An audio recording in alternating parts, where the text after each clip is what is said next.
Assalamualaikum warahmatullahi wabarakatuh. Berjumpa kembali di channel Perawat Online. Selamat malam kawan-kawan semua. Silakan bagi teman-teman yang belum masuk ke kelas YouTube-nya, oke ya, sambil lalu saya chat di kelas WhatsApp-nya. Nah, ya sambil lalu saya chat di kelas WhatsApp-nya supaya teman-teman bisa segera masuk di YouTube ini. Nah, oke, pada malam hari ini kita akan membahas mengenai soal manajemen keperawatan. Nah, kalau di pertemuan sebelumnya kita sudah membahas keperawatan medikal bedah. Nah, di kesempatan kali ini kita membahas latihan soal mengenai manajemen keperawatan. Bagi teman-teman yang baru menemukan channel ini, jangan lupa klik subscribe dan aktifkan loncengnya supaya teman-teman selalu update video terbaru dari channel Perawat Online. Atau bagi teman-teman yang sudah menemukan channel ini tapi belum masuk di kelas WhatsApp-nya, silahkan ya. Sudah kami sertakan link untuk masuk di kelas WhatsApp, silahkan teman-teman cek saja di deskripsi video ini. Nah, silahkan cek di deskripsi video ini, ada link untuk masuk ke kelas WhatsApp-nya.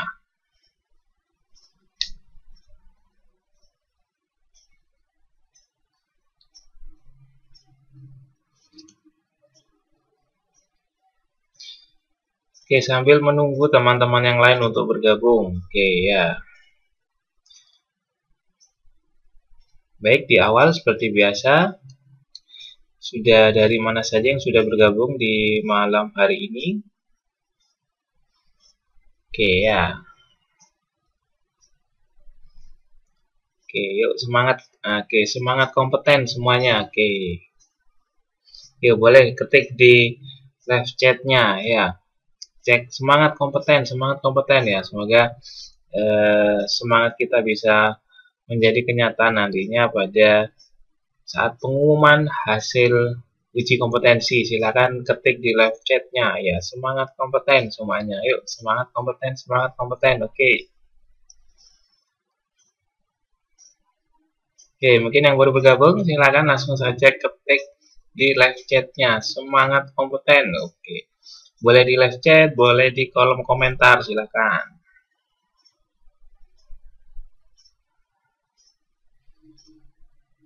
Oke, di layar ini tampilannya ya untuk link masuk di kelas WhatsApp-nya. Silakan teman-teman yang belum join, boleh juga disebarkan ke teman-teman lainnya, mungkin teman-teman satu angkatan, silakan ya. Semoga ini bisa menjadi kompeten berjamaah ya. Kita kompak kompeten semuanya, bisa kompeten semua dalam UKOM periode ini sehingga nantinya teman-teman bisa menjadi perawat profesional.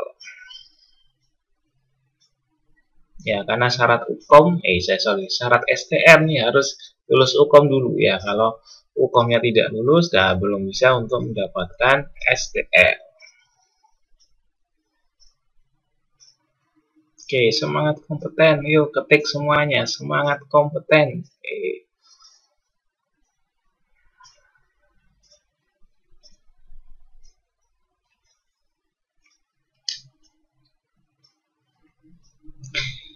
Oke, kita mulai untuk latihan soal ya mengenai manajemen keperawatan. Nah, nanti setelah soal saya bacakan, teman-teman bisa coba langsung menjawab di kolom live chat-nya. Jangan lupa nomornya ya supaya tidak bertabrakan nanti ya. Soal nomor 1 kemudian opsi jawabannya A, B, C, D atau yang E. Nah, itu ya. Jadi jangan lupa nomornya.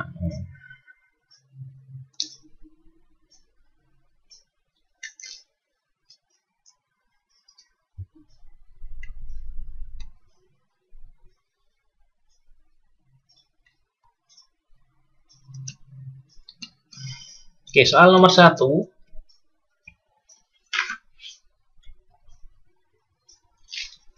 Seorang ketua tim sedang berdinas pagi di ruang bedah. Ketua tim hanya memberikan pengarahan apabila ada perawat pelaksana yang bertanya. Ketua tim menganggap semua perawat sudah mandiri dan bisa melaksanakan tugas dengan baik.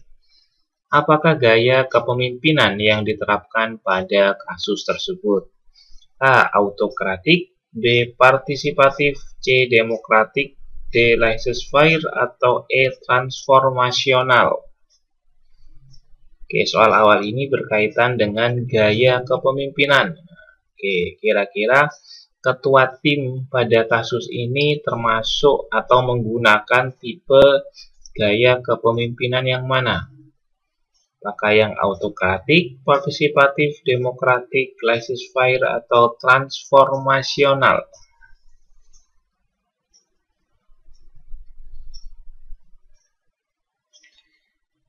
Oke, silakan teman-teman coba menjawab. Nomor 1, kira-kira jawabannya mana ini? Oke.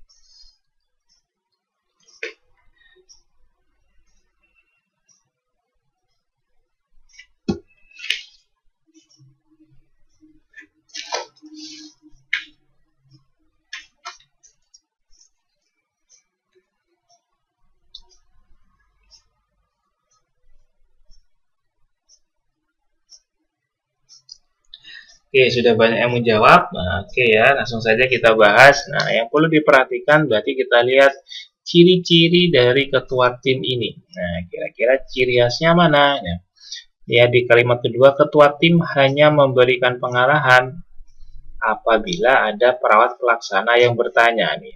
Nah, apabila ada yang bertanya, baru ngasih pengarahan. Kemudian ketua tim menganggap semua perawat itu sudah mandiri dan bisa melaksanakan tugas dengan baik, ya dianggap saja meskipun tidak tahu yang sebenarnya seperti apa.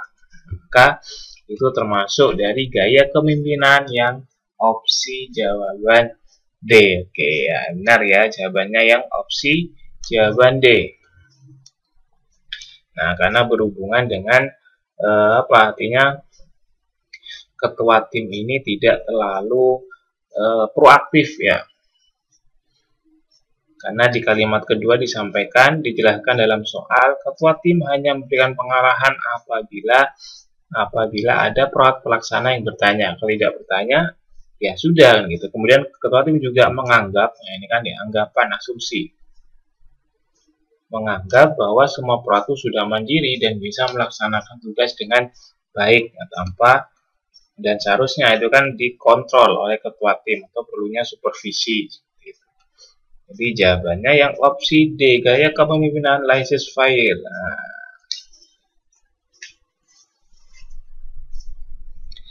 Oke, kompeten teman-teman yang menjawab opsi D.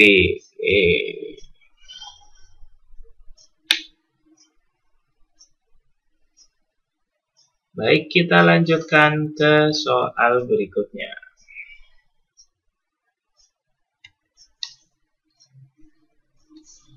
Kepala ruang rawat inap penyakit dalam rumah sakit A selalu memberikan pengarahan dan motivasi kepada staf ruangan dengan komunikasi efektif dan berorientasi pada kerja tim. Termasuk pada saat kepala ruangan ingin merubah pengelolaan manajemen ruangan supaya kualitas pelayanan yang diberikan kepada pasien meningkat. Dalam merencanakan dan mengambil keputusan selalu melibatkan staf ruangan. Apakah gaya kepemimpinan yang diterapkan oleh kepala ruang tersebut?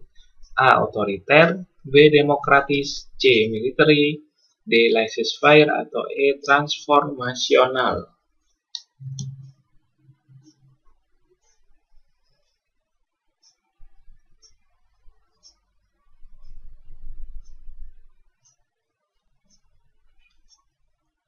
Oke, masih berkaitan dengan soal sebelumnya ya, sama ya, soal ini masih berkaitan dengan gaya kepemimpinan. Oke, silakan teman-teman coba dulu menjawab. Soal nomor 2 jawabannya A, B, C, D, atau yang E.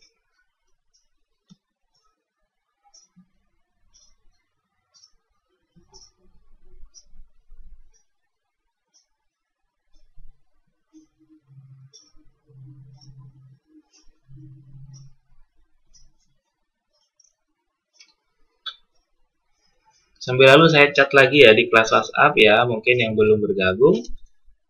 Oke, saya cek lagi di kelas WhatsApp-nya. Yang belum bergabung silakan langsung masuk di link YouTube yang sudah di-share di kelas WhatsApp.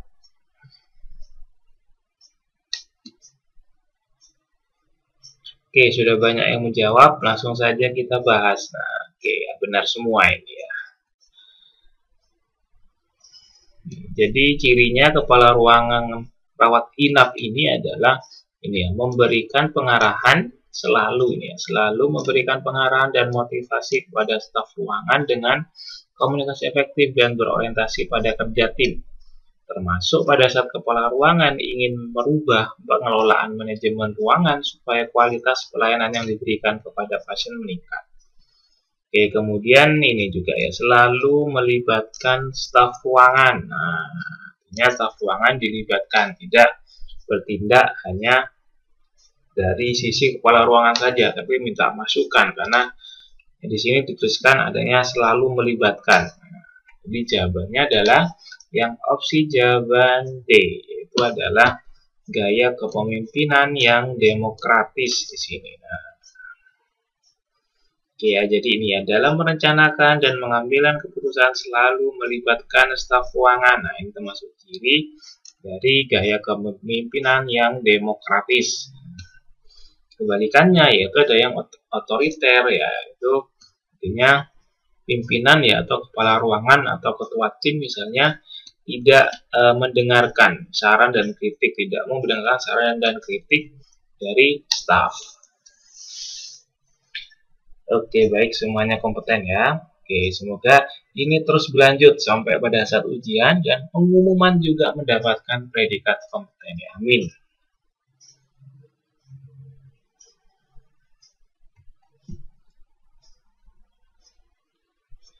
Kita lanjutkan soal nomor 3.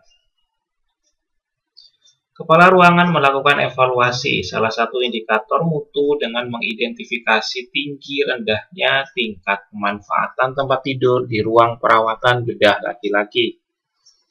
Ruangan tersebut memiliki kapasitas tempat tidur sebanyak 30 tempat tidur. Pada bulan Juni 2023, 30 hari terdapat total jumlah hari perawatan sebanyak 720 hari dengan ALOS selama 5 hari. Pertanyaannya, berapakah bor di ruang bedah tersebut? A 50%, B 60%, C 70%, D 80%, atau yang E 90%.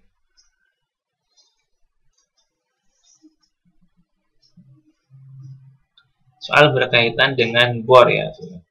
Ya, semoga teman-teman masih ingat rumusnya, cara menghitung bor. Nah, bagaimana cara menghitung bor? Jadi total pasien dibagi kapasitas ruangan, kemudian dikali 100%. Nah, itulah ketemu bornya dalam satuan persen.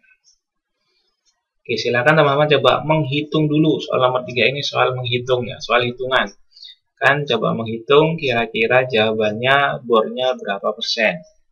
50, 60, 70, 80, atau 90%. Silakan ketik jawabannya di kolom live chat-nya. Jangan lupa nomornya ya, nomor 3 jawabannya apa?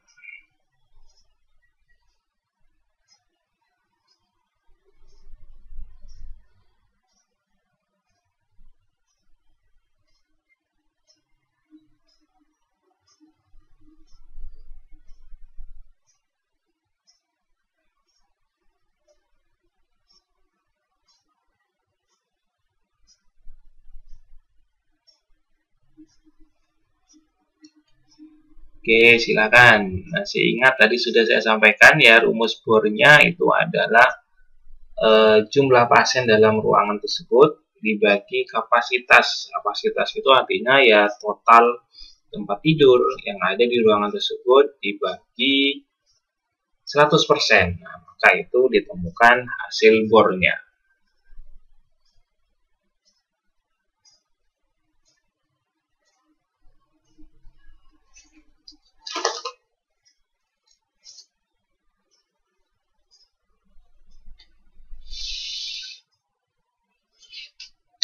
Oke, sudah banyak yang menjawab. Kita lihat jawaban yang tepat adalah yang opsi D, yaitu adalah 80%. Nah, dari mana 80%? Oke, perhatikan rumus ini ya.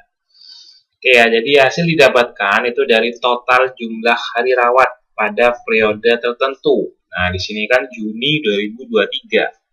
Nah, disebutkan kalau hari perawatannya 720. Nah, kemudian ya kita bagi 30. Nah, kemudian didapatkanlah 24 pasien. Nah, kemudian kalau kita sudah tahu 24 pasien ini adalah jumlah pasiennya, ya sudah tinggal kita masukkan ke rumus bornya tadi. Itu adalah jumlah pasien dibagi kapasitas total tempat tidur yang ada di ruangan tersebut. Jadi 24 dibagi 30, jangan lupa dikali 100%. Maka ditemukanlah hasilnya menjadi 80%. Oke ya, jadi jawabannya yang opsi jawaban D. Oke ya, selamat kompeten teman-teman yang menjawab soal nomor 3 dengan jawaban D. Oke ya, kita mengingat kembali rumus BOR.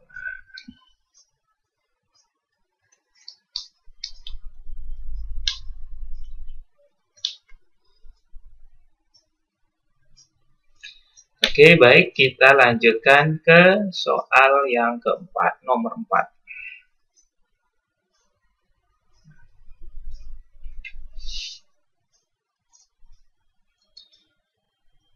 Kepala ruangan perawatan bedah sedang mengidentifikasi jumlah jam perawatan per hari sebagai dasar pembagian tugas dan manajemen bangsal. Kapasitas ruangan 30 tempat tidur dengan bor 70% dan lossnya 5 hari.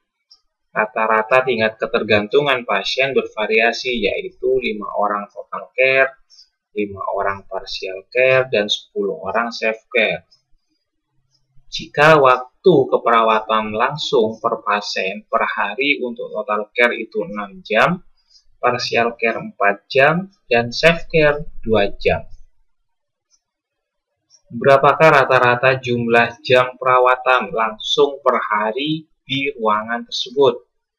Opsi A 50 jam per hari, B 55 jam per hari, C 60 jam per hari, D 65 jam per hari, atau yang E 70 jam per hari.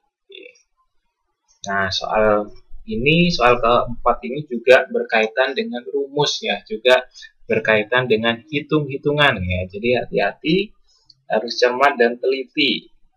Kalau soal nomor 3 tadi berkaitan dengan bor, kalau soal nomor 3 berkaitan dengan jumlah perawatan, jumlah jam perawatan dengan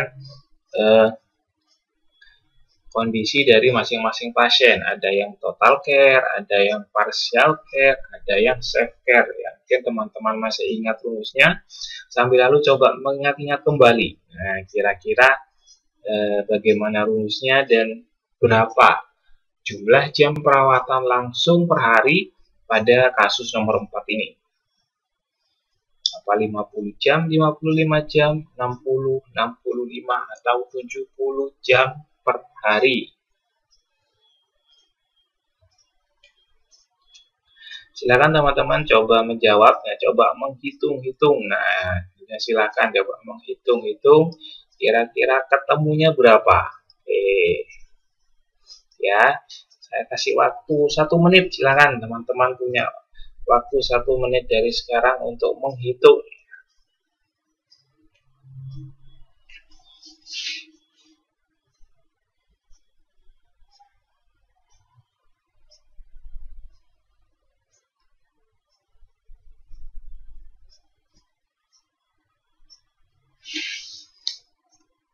Nah, yang perlu diperhatikan dari soal nomor 4 ini ya jangan sampai kebalik ya. 5 orang yang total care, kemudian 5 orang yang partial care, dan 10 orang self care.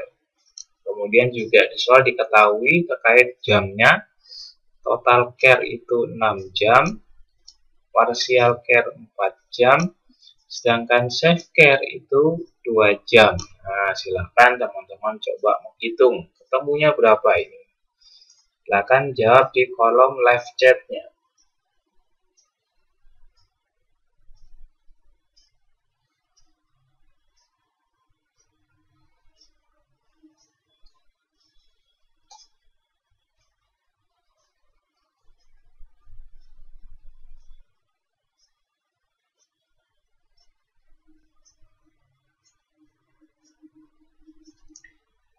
Baik, sambil lalu kita bahas ya. Nah, jadi jawaban yang tepat adalah yang opsi jawaban E, 70 jam per hari. Oke, sekarang bagaimana cara menghitungnya?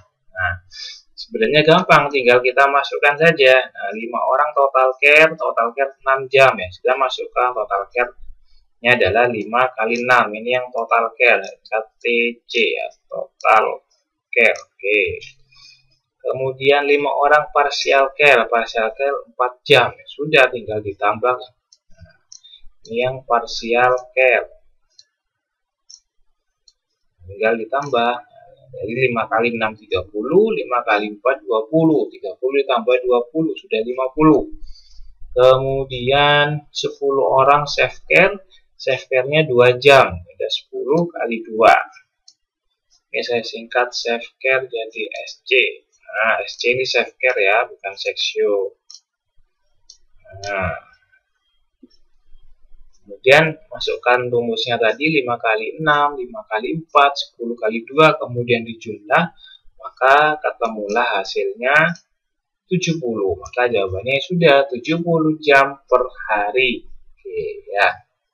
Oke, ada yang menjawab benar ya. Oke, kompeten teman-teman yang menjawab E di soal nomor 4 ini.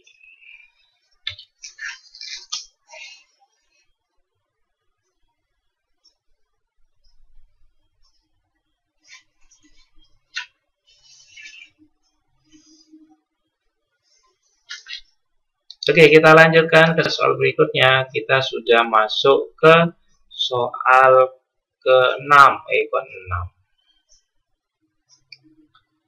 Seorang kepala ruang ICU sedang merencanakan pengembangan staf dengan memberikan pendidikan dan pelatihan selama 6 bulan. Untuk meningkatkan kemampuan serta keterampilan staf yang berada di ICU tersebut. Apakah fungsi manajemen keperawatan yang diterapkan pada kasus tersebut? A. Pengarahan, B. Pengawasan, C. Perencanaan, D. Pengendalian, atau yang E. Pengorganisasian.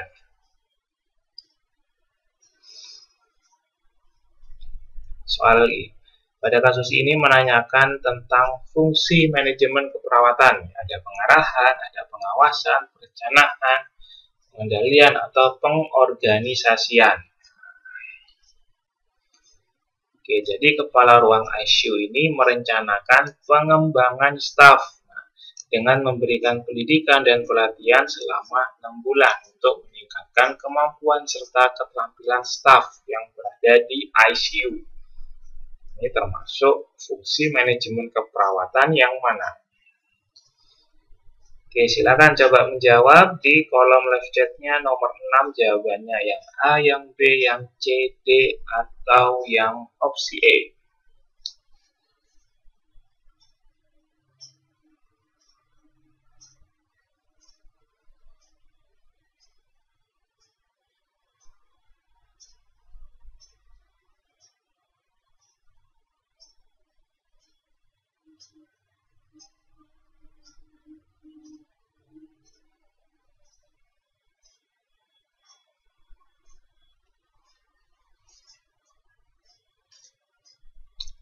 Silahkan teman-teman yang belum jawab, masih ada waktu untuk menjawab soal nomor 6 ini. Mungkin yang baru bergabung, kita sudah masuk ke soal nomor 6. Silahkan teman-teman coba menjawab.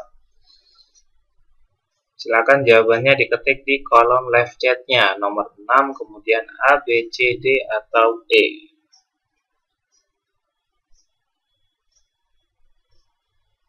Oke, langsung saja kita bahas. Nah, tadi kan sudah disampaikan kalau kepala ruang ICU dalam merencanakan pengembangan staf. Ya, dan merencanakan pengembangan staf. Ya, sudah. Karena di sini sudah ada merencanakan, ya maka dia masuk ke planning ya, atau opsi C, berhubungan dengan perencanaan. Fungsi manajemen keperawatan yang perencanaan. Oke, benar ya jawabannya yang opsi jawaban C.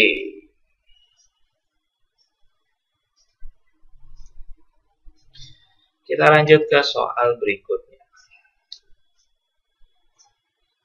Seorang perawat baru bekerja pada hari pertama di bangsal penyakit dalam. Kepala ruangan menyampaikan uraian tugas kepada perawat baru tersebut dan kepada masing-masing perawat dan staf lainnya. Apakah fungsi manajemen yang diterapkan pada kasus tersebut? A. Pengarahan, B. Pengawasan, C. Perencanaan, D. Pengendalian, atau E. Pengorganisasian.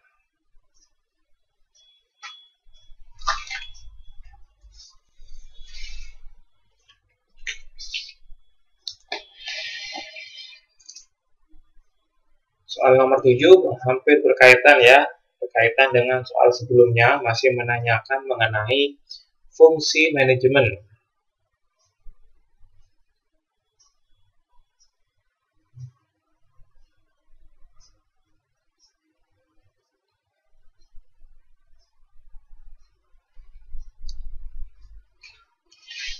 Oke, silakan diketik di kolom live chatnya nomor 7 jawabannya yang mana.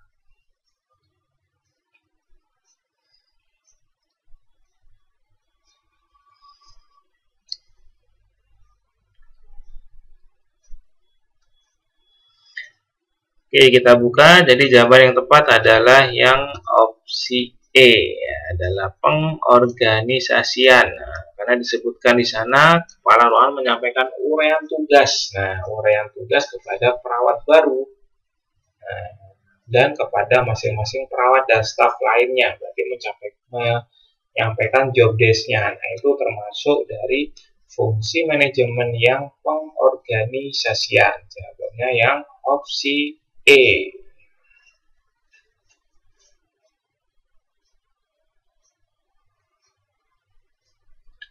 Oke, sebelum kita lanjut ke soal berikutnya, teman-teman yang baru menemukan channel ini, jangan lupa klik subscribe dan aktifkan loncengnya supaya teman-teman selalu update video terbaru dari channel Perawat Online.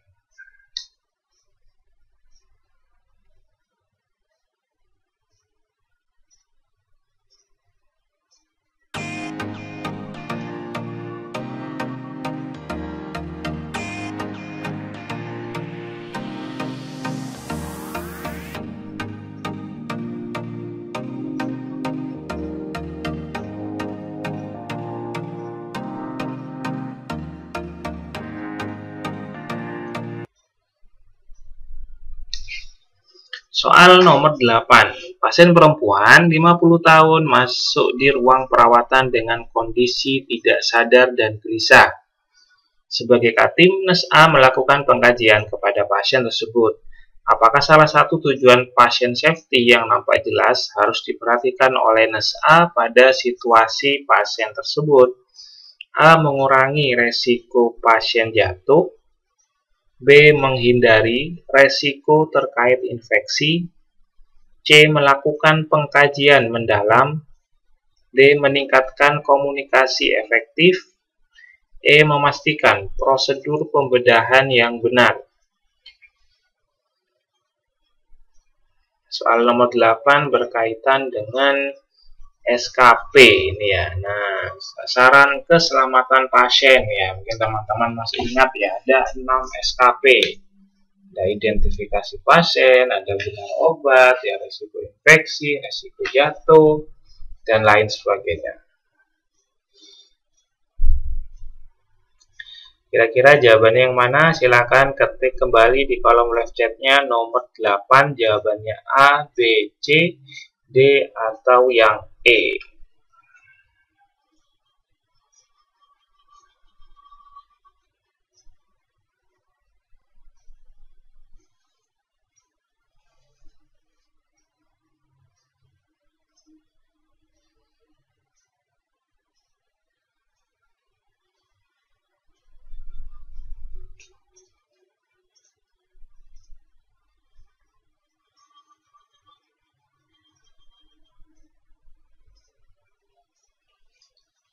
Oke, silakan teman-teman yang belum jawab.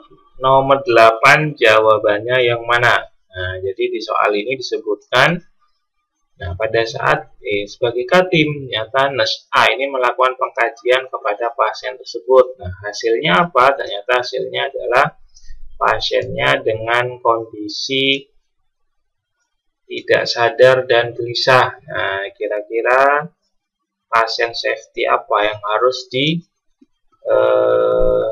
disampaikan kepada si pasien ini? Apakah resiko pasien jatuh, resiko terkait infeksi, melakukan pengkajian mendalam, meningkatkan komunikasi efektif, atau yang E, memastikan prosedur pembedahan yang benar.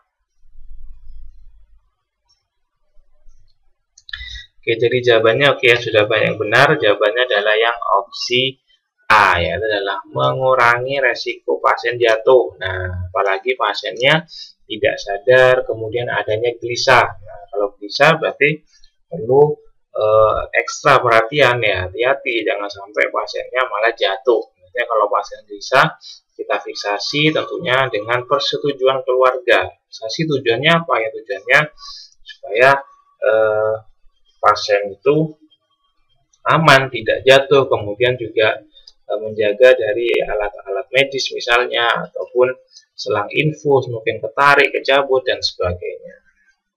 Ya, jadi sudah jelas jawabannya adalah yang opsi A, mengurangi resiko pasien jatuh ya, karena pasiennya kondisi tidak sadar dan gelisah.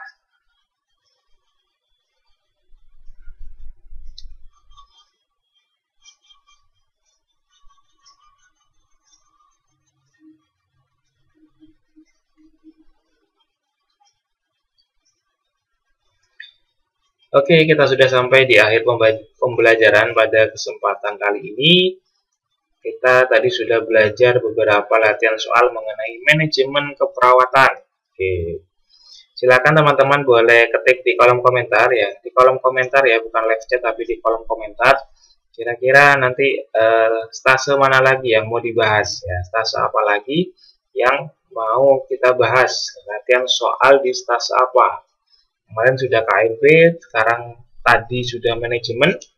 Apakah mau stase yang mana? Maternitas, anak, jiwa, atau gawat darurat, sebagainya. Silakan teman-teman bisa ketik ya di kolom komentarnya. Nah, nanti yang paling banyak kita akan buat video pembahasan mengenai stase tersebut. Baik, terima kasih teman-teman atas perhatiannya. Semoga video pembelajaran ini bisa menambah amunisi, bisa menambah persiapan teman-teman dalam menyiapkan ujian kompetensi, baik itu yang D3 maupun yang NES, dan semoga harapannya doa kita semua teman-teman dapat predikat kompeten di periode ini. Terima kasih. Saya akhiri. Assalamualaikum warahmatullahi wabarakatuh. Semangat kompeten.